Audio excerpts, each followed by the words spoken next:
বর্তমানে যেই মানব অধিকার এই গাজাবাসীর হত্যা বন্ধ করতে পারেনি, মুসলমানদের উপর অত্যাচার বন্ধ করতে পারেনি, ইন্ডিয়ায় মুসলমানদের উপর অত্যাচার যেই মানব অধিকার বন্ধ করতে পারেনি, যেই মানব অধিকার যারা রচনা করেছে এই জাতিসংঘ মানব অধিকার, তাদের রেকর্ড দেখা গেলে পূর্বে কয়েক বছরে তারা হাজার হাজার ধর্ষণ এবং হত্যা করেছে।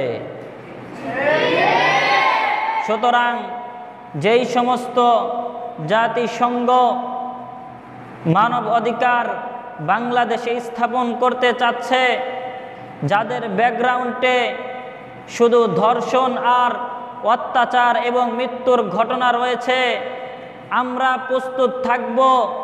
আমরা কখনোই এই বাংলার জমিনে সেটাকে স্থাপিত হতে দিব না, দিব না, দিব না।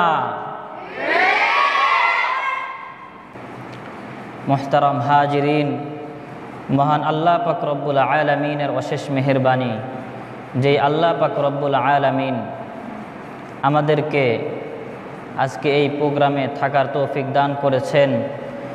এত সুন্দর একটা প্রোগ্রাম হচ্ছে, এখানে আমরা কিছু দিনই কথা শুনতে পারছি এবং বলতে পারছি, এই জন্য সকলেই শুকরিয়া আদায় করি আলহামদুলিল্লাহ।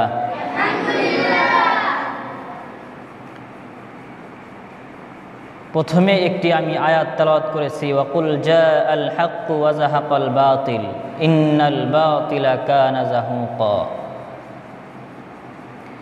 এই আয়াতটি আমি তেলাওয়াত করার উদ্দেশ্য হলো, আজকে আমার বক্তৃতার বিষয়বস্তু হচ্ছে হক এবং বাতিল। পৃথিবীর শুরু লগ্ন থেকেই হক এবং বাতিলের লড়াই হচ্ছে। আদম আলাইহিস সালাম থেকে নিয়ে আজ পর্যন্ত বাতিল এসেছে, হক তার মোকাবেলা করেছে। ঠিক এইভাবে ইব্রাহিম আলাইহিস সালামের যুগে নমরুদ যখন বাতিলের রূপ নিয়ে এসেছিল, তখন ইব্রাহিম আলাইহিস সালাম হকের ঝান্ডা নিয়ে দাঁড়িয়ে গিয়েছিলেন। ঠিক এইভাবে আমাদের প্রিয় নবী আকায়ে নামদার তাজদারে মদিনা রাসূলে আরবি সাল্লাল্লাহু আলাইহি ওয়াসাল্লামের যুগে অনেক বাতিল এসেছে। আবু জেহেল, আবু লাহাব, উতবা, শাইবা, এইরকম অনেক বাতিল আমাদের প্রিয় নবীজির যুগে এসেছে। কিন্তু বর্তমান সময়ে আবু জেহেল, আবু লাহাব এই দুনিয়াতে নেই, কিন্তু আবু লাহাব, আবু জেহেল তাদের বংশধর দুনিয়াতে রেখে গিয়েছে। ঠিক এমনিভাবে বাতিল যখনই মাথা চাড়া দিয়েছে, হক তখন তাদের বিরোধিতা করেছে। যেমনিভাবে বর্তমান সময়ে বাতিল যখনই মাথা চাড়া দিয়ে ওঠে, তখনই বাংলাদেশের উলামা ইকরাম সেই সমস্ত বাতিলের বিপক্ষে দাঁড়িয়ে তাদের বিরুদ্ধে লড়াইয়ের জন্য প্রস্তুত হয়ে যায়। এমনিভাবে প্রিয় সংগ্রামী সাথী ও বন্ধুগণ, আজকে আমার উদ্দেশ্য হলো আমাদেরকে হক চিনতে হবে এবং বাতিল চিনতে হবে। কোনটা হক আর কোনটা বাতিল আমাদেরকে বুঝতে হবে।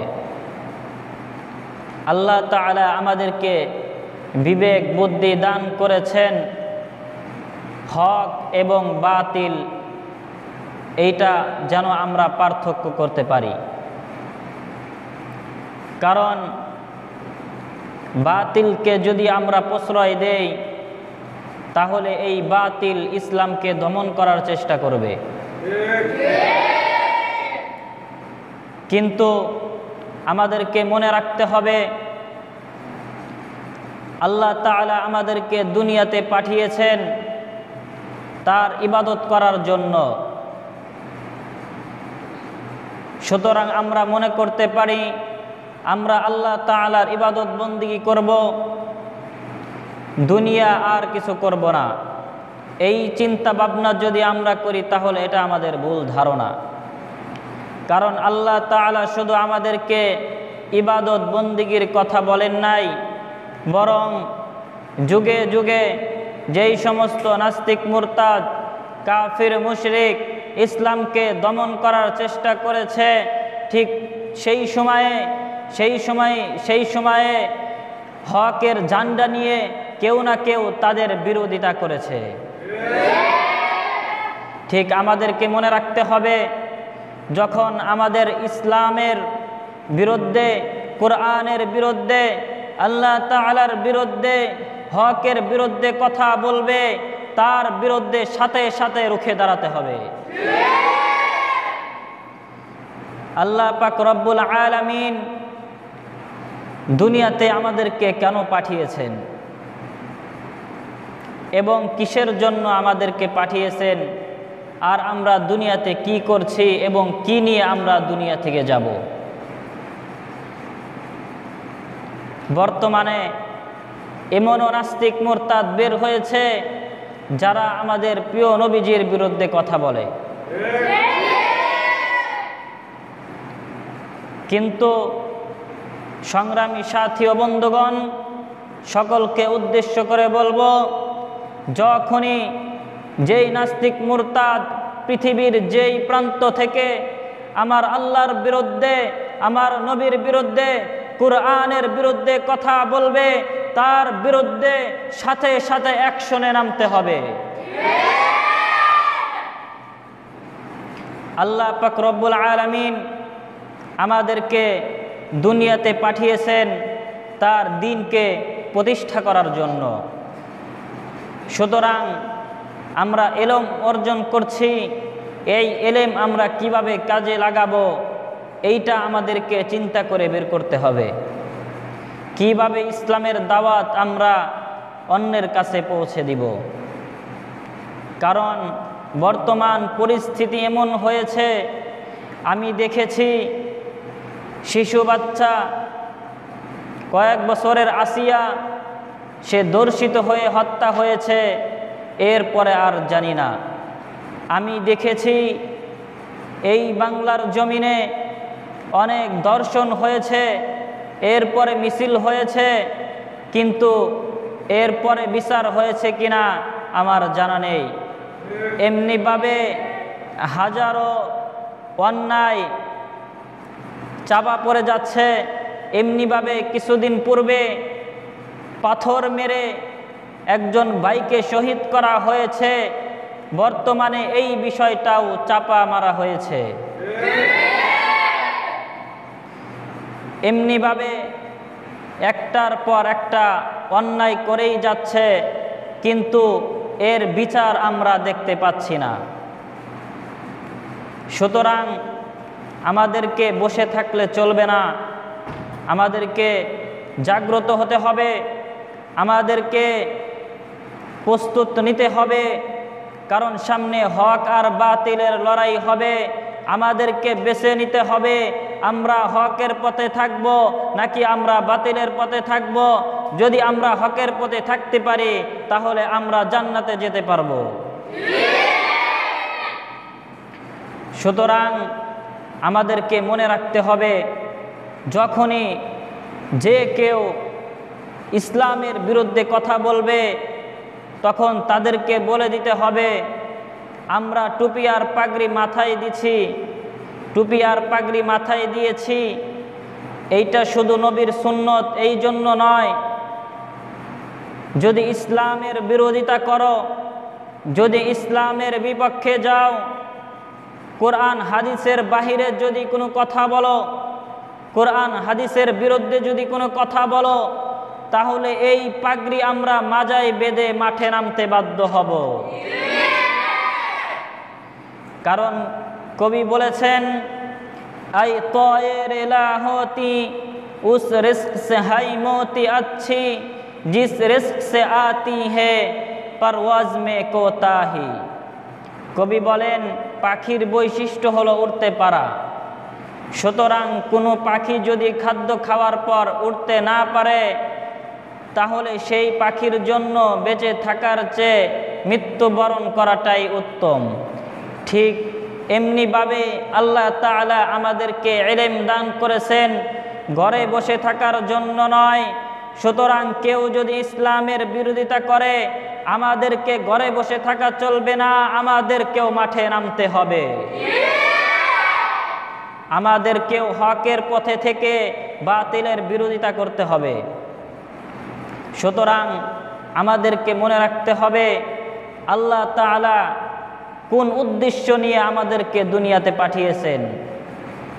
আমাদের উদ্দেশ্য হলো আমরা আল্লাহ তাআলার ইবাদত করব এবং দিন কিভাবে প্রতিষ্ঠা করা যায় এই চিন্তা ভাবনাও আমাদেরকে করতে হবে।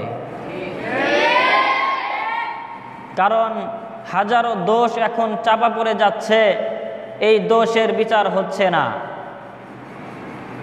বর্তমানে আবার এই বাংলার জমিনে মানব অধিকার সংস্থার জন্য তাদের ঘাঁটি তৈরি করা হচ্ছে। আমরা ইন্ডিয়ার দালালি ছেড়েছি, আমেরিকার দালালি করার জন্য নয়। সুতরাং কেউ যদি আমাদের মাথার উপরে এসে বসে আমেরিকার রাজত্ব আমাদের উপর করতে চায়, আমরা এটা কখনো বরদাস্ত করব না। আল্লাহ পাক রব্বুল আলামিন আমাদেরকে সঠিক বোঝার জন্য জ্ঞান দিয়েছেন, বুদ্ধি দিয়েছে। এই জ্ঞান বুদ্ধি দিয়ে আমাদেরকে চিন্তা করতে হবে কোনটা হক, কোনটা বাতিল, কোনটা করলে আমাদের জন্য ভালো হবে, কোনটা করলে আমাদের জন্য খারাপ হবে। কারণ যেই মানব অধিকার আমাদের ফিলিস্তিনের ভাইদেরকে রক্ষা করতে পারেনি, সাহায্য করতে পারেনি, ইন্ডিয়ার মুসলমানদেরকে সাহায্য করতে পারেনি, সেই মানব অধিকার আমাদের কোনো প্রয়োজন নেই। সুতরাং পরিশেষে আমি কোরআনের একটি আয়াত বলে এবং তার অর্থ এবং তাফসির করে বিদায় নিব। আমি যখন কোরআনের এই আয়াতটি পড়েছি তখন আমার চোখ দিয়ে পানি এসে গিয়েছে। পবিত্র কোরআনুল কারীমের মধ্যে আল্লাহ তাআলা বলেন,